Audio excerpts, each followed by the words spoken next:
est au cœur de nos vies. Elle nous permet de planifier et d'améliorer le monde qui nous entoure. Que ce soit dans le secteur des services, manufacturiers, du transport, ou qu'il s'agisse d'une organisation humanitaire ou gouvernementale, comme par exemple l'aéroport de Montréal, le monde est un système opérationnel.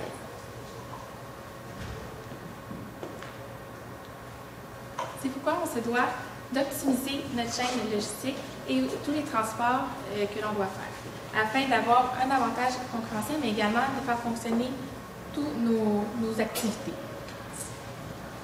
Donc, le mandat aujourd'hui consiste en le choix de quatre options afin d'améliorer le transport entre l'aéroport de Montréal, donc l'aéroport Pierre-Elliott-Trudeau et les villes alentours. Donc, nous présenterons tout d'abord l'analyse des options et la solution retenue pour finalement terminer avec l'implantation, le suivi et une synthèse. Commençons tout d'abord avec l'analyse de l'environnement interne et externe de l'entreprise. L'une des forces, l'une des opportunités qui s'offre à vous en ce moment est le fait que Montréal est une plaque tournante dans l'économie en ce moment. En plus de cela, Mirabel profite d'un certain financement possible pour les prochaines années. Par contre, quelques menaces sont toujours présentes, telles que l'échangeur turco qui pose beaucoup de problèmes au niveau routier et l'augmentation flagrante de la capacité et de l'utilisation des aéroports dans les prochaines années.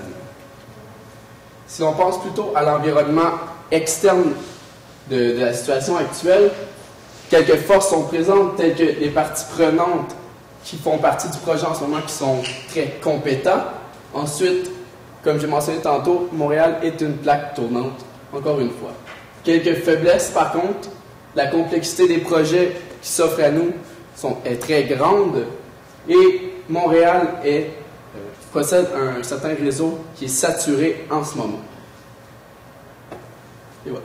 Voici donc quelques statistiques importantes qui vont nous servir tout au courant de la présentation en ce qui concerne l'environnement qu'on étudie en ce moment. Donc, au niveau de la provenance des passagers à Québec, nous avons 3 grands secteurs. Le centre-ville, qui est 32 % de nos utilisateurs. Finalement, l'agglomération de Montréal, qui totalise 54 % et 14 % aux alentours de Montréal, mais plus éloignés, par exemple, les personnes qui vont aux États-Unis ou vers Ottawa. Par contre, la plus grande problématique se trouve aux 32 % du centre-ville, puisque c'est vraiment là qu'il y a une problématique actuellement. Donc, ici, on regarde vraiment plus détaillé la partie de l'île de Montréal. Donc, spécifiquement, on voit vraiment que le centre-ville est la plus grande proportion des gens en provenance de l'aéroport. Donc, c'est à cet endroit qu'on va augmenter nos forces et essayer de se concentrer particulièrement sur le centre-ville. Donc, tout ça nous ramène à 3 problématiques. Premièrement, la congestion du réseau routier qui est très important présentement, surtout sur l'échangeur turco. Ensuite, l'augmentation des vols de 2016 à 2030 et finalement, le stationnement. Donc, voici des critères d'évaluation qui nous serviront à évaluer les options proposées. Donc, ils ont été pondérés selon leur degré d'importance.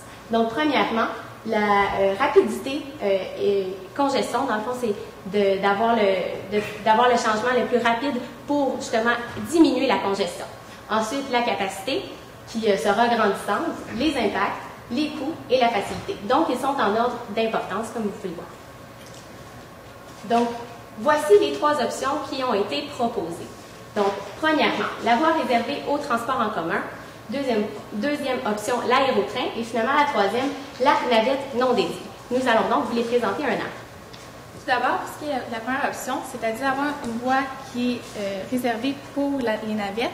En ce moment, vous avez des navettes telles la navette 747, qui est très fonctionnelle. Par contre, elle ne va pas assez vite. Elle prend entre 45 et 60 minutes pour faire le lien entre le centre-ville et l'aéroport.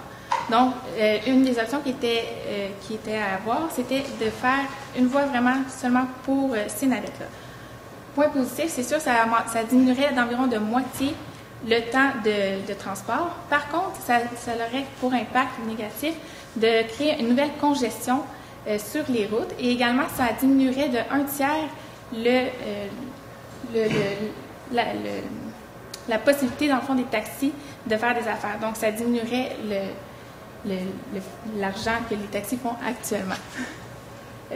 Également, il y a une complexité technique pour faire cette nouvelle voie-là. Donc, ce ne serait pas nécessairement facile à faire. On ne peut pas prendre nécessairement une des voies actuelles et seulement déplacer tout le trafic puisqu'on ferait seulement plus de congestion. Pour ce qui est de la deuxième option, il y a l'arrêt au train. La deuxième option se divise en deux sections. Tout d'abord, on avait à voir, est-ce qu'on fait si on décide de faire cette option-là, est-ce qu'on fait une gare à la gare centrale ou une gare à Lucien-Lally? Donc, pour la première section, si on fait une gare centrale, on irait toucher la majorité des personnes, puisque 84% des utilisateurs, dans le fond, qui vont à l'aéroport, pourraient être affectés positivement par par l'utilisation de cette gare. Pourquoi? Parce que on a 54% de la population qui ont accès aux trains locaux à partir de la gare, donc pour aller à Longueuil et à Laval et aux alentours, et le 32% qui vont directement au centre-ville. Également, c'est un accès direct pour les personnes, pour les travailleurs, qui est une grande clientèle de l'aéroport. Et finalement, ce serait des intervalles à chaque 20 minutes qui passeraient et ça prendrait beaucoup moins de temps pour faire le lien entre les deux. Par contre, c'est sûr que le fait d'avoir plus de voies, c'est pas des voies complètes, en fait, c'est vraiment des sections de voies qu'on ajouterait. Ça peut nuire au niveau de la population environnante, puisque ça vient diminuer de 5% environ le prix de revente de leur maison. Également, l'échéancier qui était prévu pour 2016 est quand même assez court, même trop court. Une deuxième option, d'avoir la gare, mais d'aller pour Lucien-Lally, ça irait créer ce serait positif au niveau économique pour la région. Par contre, à cet endroit-là, il n'y a pas de gare actuelle, donc ce serait une nouvelle création de gare, des nouvelles routes, des souterrains à créer. Donc, ce serait quand même un projet de grande envergure. Et troisième option, d'avoir une voie non dédiée, donc vraiment une nouvelle voie ferroviaire. C'est une autre option qui était à considérer. Par contre, c'est sûr que c'est beaucoup de coûts qui sont engendrés puisque c'est une voie complète. Également, si jamais on sait qu'en 2025, on va avoir à changer de localisation, dans le fond, quelques vols aériens puisque la capacité va être atteinte. Donc, c'est vraiment des gros investissements qui ne pourront pas nécessairement être rentabilisés à long terme. Par contre, bien sûr, on n'a pas le problème, on a vraiment la capacité possible pour faire de façon très rapide le chemin entre Montréal et l'aéroport. Donc, si nous regardons de façon comparative, un tableau comparatif, pour voir quelle est la meilleure solution pour les aéroports, ici, on peut voir à votre gauche, ce sont la liste des options.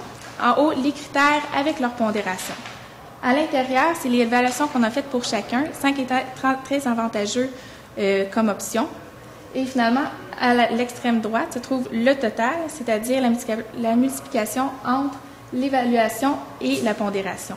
On peut donc voir de façon claire que, selon les critères que nous avions choisis au départ, il est vraiment plus avantageux d'aller avec un arrêt au train à la gare centrale, puisque c'est cette option-là qui va avoir les meilleures répercussions pour l'objectif qu'on avait au départ, de diminuer la congestion et d'améliorer le transport entre les villes environnantes et l'aéroport. Donc, l'option, on va vous la développer à long terme et à court terme. Tout d'abord, sur la capacité, l'aménagement et le financement pour le train. Et finalement, à court terme, qu'est-ce qu'on peut faire le temps de cette construction-là? Comment on va pouvoir aider à diminuer la congestion à court terme? Alors donc, plus en détail dans le premier volet de cette solution-là, qui est le volet de la capacité. On sait qu'en ce moment, la capacité répond à la demande. Par contre, elle va être atteinte dans les prochaines années. On a une moyenne de 19,5 millions de passagers par année. Et puis, selon l'augmentation de la capacité, calculée à environ 3% par année, nous allons atteindre la capacité maximale en 2025. Et on sait que notre projet s'étend jusqu'en 2030. Donc, ce qui pose un problème, deux options s'offrent à l'aéroport en ce cas-ci. Soit que la capacité excédentaire est redirigée à Toronto. Dans l'aéroport de Toronto, on sait qu'il y a un aéroport qui achemine. Souvent, le monde choisit entre Montréal ou Toronto. Donc, soit vous réacheminez à Toronto, ou bien on peut considérer l'option de réouvrir l'aéroport de Mirabel, qui entraîne, dans le fond, un nouveau projet très, très complexe. Il y a aussi le problème de capacité. Au niveau de la capacité, on sait que les stationnements sont utilisés en ce moment à presque pleine capacité et puis ils génèrent un revenu relativement intéressant pour les aéroports. Près de 14% de leur revenu en moyenne est généré par le stationnement. C'était l'une des craintes des experts en ce moment. Par contre, selon l'augmentation de l'achalandage, on peut voir que le 15% perdu, si on considère par exemple qu'on perdrait la totalité, serait attrapé au courant de 5 ans environ, 4,6 ans. Donc, ce qui permet de contrebalancer la perte monétaire au niveau des stationnements en dedans de 5 ans. En ce qui concerne le deuxième volet de la solution, l'aménagement, il va falloir bien évidemment construire la gare en dessous de l'aérogare présente. Ensuite, il va falloir renforcer et même créer des nouvelles voies ferroviaires en collaboration avec le CN et le CP et élargir certains passages au niveau des voies présentes en ce moment.